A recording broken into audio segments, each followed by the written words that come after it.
বৈচিত্র্যময় মণ্ডপসজ্জা, চোখ ধাঁধানো আলোকসজ্জা ও সাউন্ড সিস্টেমে দর্শনার্থীদের মুগ্ধ করার প্রতিযোগিতা প্রতি বছরই করে থাকে নরসিংদীর প্রধান প্রধান পূজা মণ্ডপগুলো। এবছরও দর্শনার্থীদের চাহিদা পূরণে কমতি রাখেনি শহরের বড় বড় পূজা মণ্ডপ কমিটি। তাই উৎসবের জনজোয়ারে ভেসেছে শিল্পনগরী নরসিংদীর সনাতন ধর্মাবলম্বীরা।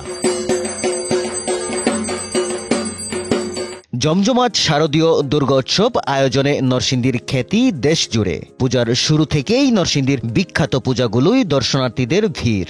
মণ্ডপ সাজসজ্জা ও আলোকসজ্জার শীর্ষে রয়েছে এমন মণ্ডপগুলোতেই দর্শনার্থীদের ভিড় উপচে পড়া। অন্যান্য বছরের মতো এবারও জেলার সবচেয়ে ব্যয়বহুল ও শিক্ষণীয় থিমে দুর্গাপূজার আয়োজন করেছে শহরের মধ্যকান্দাপাড়া অগ্রণী সংঘ। আমি তো আসছি পাবনা থেকে, তো প্রতি বছরই শুনি নরসিংদীর পূজা অনেক ভালো হয়।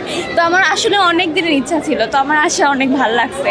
মানে আমি যতগুলো দেখছি এই পর্যন্ত অনেক সুন্দর লাগছে। এখানকার যে থিমগুলো এগুলো অনেক ইউনিক হয়, প্রতি বছর অনেক ইউনিক করে। প্লাস গরমের মধ্যে বের হয়েছি, কিন্তু গরম বলতে কি পূজার মধ্যে বৃষ্টি গরম এগুলি কোনো ম্যাটারই করে না। দীর্ঘ 4 মাসের পরিশ্রমে পূজার সাজসজ্জা, সবুজের সমারোহ ও জলবায়ু পরিবর্তনের ফল মাটির মাধ্যমে ফুটিয়ে তুলেছে। পরিবেশে বৃক্ষ নিধনে যে ক্ষতি হচ্ছে গাছ কেটে নয়, এসো গাছ লাগিয়ে পৃথিবী বাঁচাই। প্রতিটা ফোঁটা জল অমূল্য, এমন শিক্ষণীয় বার্তা দিয়েছে। আমরা প্রায় 4-5 মাস যাবৎ এই পরিকল্পনাটা সাজানোর জন্য সবাই অক্লান্ত পরিশ্রম করতেছে। আমাদের মেইন থিমটা হইল যে প্রকৃতিকে নিয়ে। আমাদের এখানে পরিবেশ খুবই দূষণ হইতেছে, যাতে পরিবেশ দূষণটা বন্ধ হয়, জনগণ যাতে বুঝে। শহরের শীতলা বাড়ি মণ্ডপ সাজানো হয়েছে প্রাচীন রাজবাড়ির আদলে, যেখানে প্রতিনিয়ত দেখানো হচ্ছে চোখ ধাঁধানো আলোর খেলা। আর সেবা সংঘ মন্দিরকে সাজানো হয়েছে গ্রামীণ ঐতিহ্যবাহী হারিয়ে যাওয়া পাট চট ব্যবহার করে। আমরা প্রকৃতিকে নিয়ে এবার পূজা সাজাইছি। চারিদিক দিয়ে মানুষ গাছ কেটে লেগেছে, মানে একটা হাহাকার সৃষ্টি হয়েছে। সেই হিসাবে আমরা সব প্রকৃতির উপর নির্ভর করে আমরা প্রকৃতিকে মাকে সাজাইছি। পাটের চটে দৃষ্টিনন্দন কারুকার্য ও কক শীটের ডিজাইনের সঙ্গে চোখ ধাঁধানো আলোকসজ্জা দর্শনার্থীদের হৃদয় কাড়ছে। আর প্রতিমায় সাজসজ্জায় পুঁথির ব্যবহার নজর কেড়েছে সবার। বাংলার ঐতিহ্যবাহী টেরাকোটা শিল্প ও গ্রাম বাংলার দৈনন্দিন জীবন জীবিকার চিত্রের সংমিশ্রণে সজ্জিত হয়েছে শহরের পশ্চিম কান্দাপাড়ার দেবাঙ্গন মন্দির। এইবার আসলে আমরা সম্পূর্ণ নজর দিয়েছিলাম যে আমার যদি পরিবর্তনটা আসলে আসছে আলোর মাধ্যমে। আমরা আলোকে উপলক্ষ করি এবার আমরা সামনে আগে আসছি। যেরকম আমাদের পিছনে যেই মুভমেন্টটা রয়েছে সেটা হচ্ছে চাঁদের বা সূর্যকে স্পর্শ করে পরে হারিকেনের আলোকে, তারপর মোমের আলোকে নিয়ে, আর নতুন যে আলোটা আমরা নিয়ে যাচ্ছি, যে নতুন প্রজন্ম, সেই আলোকে নিয়ে আমরা এবার দুর্গাপূজাকে সাজিয়েছি।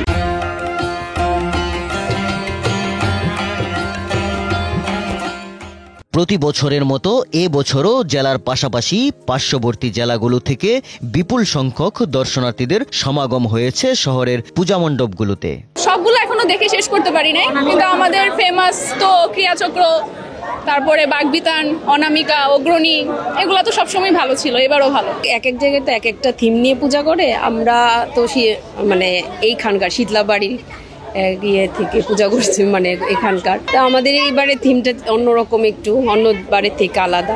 হিন্দু ধর্মাবলম্বীদের সবচেয়ে বড় ধর্মীয় উৎসব শারদীয় দুর্গাপূজা গত বছরের তুলনায় এবার আরও বেশি উৎসব মুখর ও জাঁকজমকভাবে পালন করা হয়েছে বলে জানিয়েছেন জেলা পূজা উদযাপন ফ্রন্ট। নরসিংদী একটি অসাম্প্রদায়িক জেলা হিসাবে সারা বাংলাদেশে পরিচিত।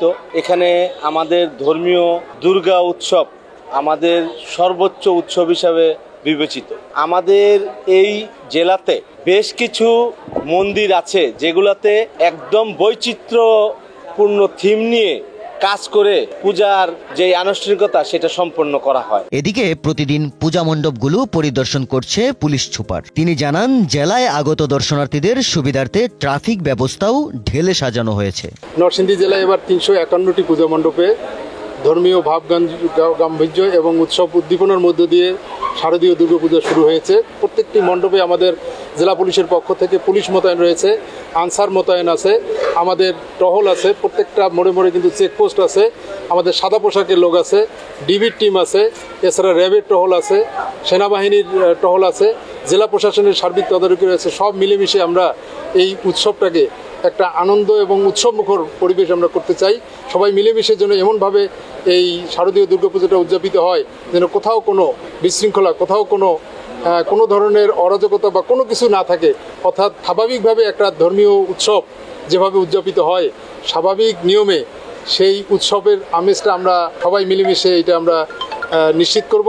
এবছর জেলায় মোট 351টি পূজা মণ্ডপে দেবী দুর্গা পূজা অনুষ্ঠিত হচ্ছে। হিন্দু ধর্মাবলম্বীদের সবচেয়ে বড় এই উৎসবের ঢাকে কাছি পড়া শুরু হয়েছে 28 সেপ্টেম্বরের ষষ্ঠী পূজা দিয়ে, আর 2 অক্টোবর বিজয়া দশমীর মধ্য দিয়ে শেষ হবে এই উৎসব। নরসিংদী থেকে পাঠানো সুজন বর্মনের তথ্যচিত্রে খন্দকার সাইম, কালের কণ্ঠ।